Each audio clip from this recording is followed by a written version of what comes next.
want to see your ass. I want to know you feeling this, I'm feeling this, you taking this, and I'm taking that, and it just makes it so much more beautiful. And you know, my opinion, you know, I got 9 daughters. You hear me say that a lot, but I tell my daughters, the conversations really change. And it's okay to change the conversation when it comes to guys, because technology has taken over life. Filters have taken over. AI's taken over. You don't know what's the truth and what's a lie now. So it's okay to dig deep when you meet people. And I want to know where you came from. I want to know what your root was about. Right. I want to know what happened to you. And it's okay to talk about backgrounds. And it's okay to talk about kids' mothers and situations and circumstances you went through, because they play a part of your life next. Exactly. What is your 2-year plan, not your 5-year plan? Because I don't want to wait it out like that. Let's see where you at. Let me make that choice today.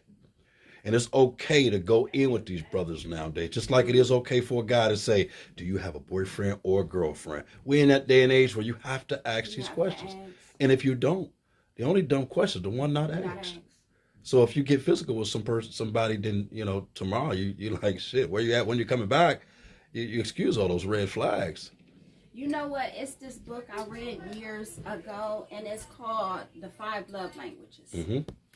And it's an interesting book because when you're dating, you get you need to really know a person. Where do they come from? Yeah. Because when a person, my mom throwing me off of her talking. Mom, I can't even concentrate. You're so loud. It's okay. But this book, The 5 Love Languages, is about getting to know the person before you just jump up and down. Mm-hmm. Where they come from, where their family come from. When people don't know about another person's background, on, you know, how they come about, you miss out on the important clues. Mm-hmm. This person that you want to marry, when we're not getting along, how good is your communication? That's right. You know, was dad in the home? You know, was mom in a home? What bothers you? How did you deal with things that, you know, was difficult? What type of trauma did you deal with? Yeah, because if were you molested? Were you abused? These are real questions. Yeah. Because they play a role in y'all's lives now. Yeah, and it says a big part. You know, if someone comes up and they were abused, and they might feel like that's normal to be abused. So you got to really get to know a person, you know, before you just automatically jump up and say, you know what, I'm just going to send for you, bring you here, and we're going to live happily ever after. Because you could be sending somebody that's crazy than a motherfucker. You better know it. You know, so it is very important to get to know someone before you just jumping up and down. Yeah. Because you guys hear me say all the time, I know a lot of cute dummies. Man. A lot of cute selfies. I'd rather have a raggedy looking car with a great engine. Yeah, me too. Than a pretty car with a messed up engine. Can't go nowhere. It's just someone to love you. Yeah. Genuinely you. Despite your flaws, your setbacks. Because, you know, we all have experienced something in our life. But a person that's going to hold you and say, you know what, we're going to get through this together. It's hard to find that. Are you a motivator in a relationship? Or do you feel like, you grown, I ain't finna help and motivate, I ain't finna, you know, are you one of them or not? No, I am. I guess you would say I'm a motivator because let's say, you know, I'm dating a brother and I see potentials in him. And maybe he don't see the potentials that I see. Mm-hmm. I will push you and say, look, baby, you can do this. You know, there's some good opportunities out here. You know, sometimes a person just need that push. Just need that care, that's all. Men and women, no matter how old you are. Because we all fall off at some time. Well, you got to keep in mind. It's not always peaches and cream. You got to keep in mind, once you get in a relationship, it don't get challenging until you start sharing space. That's when it really gets challenging. Because everything else is a high. Yeah. But the moment you start sharing space, you start seeing good sides, downsides. You know, your guy. You really get to know a person by living with them. Yeah, that's where you start really seeing who you got. When it's bad, when mother, father's sick, when financial shit is fucked up, how you gonna handle it? Is you gonna be spazzing out and flipping out on me, or we gonna have a drink together and say, baby, we're gonna get through this? Yeah. And you want a person to share your life with that you can find comic laughter and fun with, but still take criticism. And that's the thing. So many people are willing to give the criticism, but you can't take it. What's your biggest deal breakers? besides a man talking about himself a lot? I think liars and cheaters. Liars and cheaters. I think that's Liars and cheaters. Well, I'm not gonna say that's everybody's deal breaker because so many people have accepted the lie and a cheater.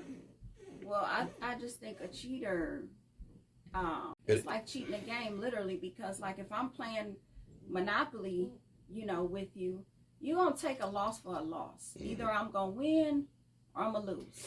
But I don't have to cheat. That's real low when you cheat. But what about the quiet cheaters that's living with that lie? And I'm talking about the ones that's right in your face. That's why I say I'm not going to never tell you to pick another deal breaker at all. I'm going to say pay attention to the other things. Yeah. Because there are other deal breakers. I mean, there's guys that will never run your bathwater or won't even go sweep the porch. I mean, there's women that accept some of the smallest things, but some of the biggest things they walk over. And cheating sometimes happen in our face, man. Friends, family, even the side chicks is married nowadays. It's just crazy out there. And it's diseases out here. Big time. Big time. I just feel like if we get to the point where we got to cheat, let's just go our separate ways. Yeah.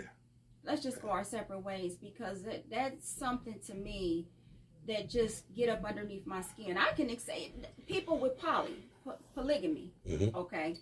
I respect them more because they bringing it home and they saying, look, baby, this is what mm-hmm. it is. I'm bringing Shaniqua. And we gonna live here happily ever after. I could respect that. Because you talked about it. Yeah, I could respect that. Gave you a chance to move. Yeah, when you do stuff behind a person back, it's just your character, your ability of how one even see you is in a whole nother light. Yeah. Just keep it real. And sometimes we just gotta own up to look, baby, I love you, but you're not doing my needs sexually like I want it done. Bring it to the table. Let me fix it. I know I can fix it. Tell me how you like it. More to the left, more to the right. Just give me the cake. You know what I'm saying? Stay up on the top. Just talk to me before you just do stuff. And I think that's the biggest turn off when one does that, especially in marriages. And you can cheat you could cheat in other ways besides just sexually and with another partner too, because I was with somebody, never knew he was getting high. Mm-hmm. 20 years. Yeah. And I felt like I was cheated out of time, because time is something you'll never get back. You'll never get it back. I got one more question for you before we shut this down. It's something me and my daughter was talking about the other day. Okay. Do you think physical cheating is worse than mental cheating? I think mental cheating is tough because then y'all share something that you can't vibe with too many people mentally. That's hard to come across. Sexually, I mean, you can get a prostitute to take care of your needs, and you come back home, and we still, that closeness is in that bond still is mentally. Yeah. But I would say, I don't say cheat, period. I don't say cheat, period. Yeah, but if I was cheated on, I Absolutely. would hope that the person more like was just getting some skins from somebody else opposed to mentally being stimulated in that era. But and I can't see getting cheated on physically because I'm pretty good. I'm pretty good. I'm not, bragging about myself. Pat yourself on the back, girl. I will Believe say, that. She's silly. 20 years, yeah. I mean, and I would have continued the 20 years had it not been for addiction. But that has never been my problem. Intimate. I love intimacy. Yeah. And I think a lot of us do. A lot of us do it too fast because we want it fast. But I think mental cheating is worse than physical because, like you said, you can go get a prostitute, and a lot of people have one night stands, meaningless. But when you sit there, you're talking to somebody, and you ponder that thought and that conversation and that expectation, you can fall in love with somebody to the point where the expectation is like, I can't wait to see them. And that takes your head out of the game for who you're trying to love. You look at them like, why are you talking to me? Because your mind is on this person. They want you to get up and do something for them. You don't want to because your mind is on this person. So mental cheating to me is way heavier than a moment. Yeah, you're right. Because we've all had moments and the next day it meant nothing. Nothing. And speaking of that, when I think back at the beginning when I started dating, you know, when you're 19, 21, we full of hormones. So we just, you know, and I remember my ex-girlfriend, and she was a good provider. She was a good woman. I mean, and I just was curious. She was the first woman I had ever been with. And I just wanted to explore and go out here and see what it was like being with other women. And she was an aggressive woman. Aggressive women, you can't do a whole lot with them. Mm-hmm. So I was more curious with another woman because I wanted to do things that I couldn't do with her. Right. And I remember meeting this woman, and I would be sitting there thinking about this woman because she was doing things to me that I couldn't do with her. Mm-hmm. So I took that as a lesson learned, because after that relationship and once it all came out, I was so fucking confused. See, when you start doing stuff like that, you be confused because one person satisfies this appetite and another one satisfies your dessert. And then you're going back and forth and back and forth. And then eventually it's like, I want both. And I remember telling them, I said, I wanted both of them. And they told me, Peaches, you crazy. And I was so determined. I was like, I got to make this work. We all three, I know we can work this out. And it got to the point where they got physical. I could see the pain of both of their eyes. What do you mean physical? Physical on each other or you? Yeah, physical with each other. Okay. And I can look at both of them in the eyes, and I just knew I was hurting two people.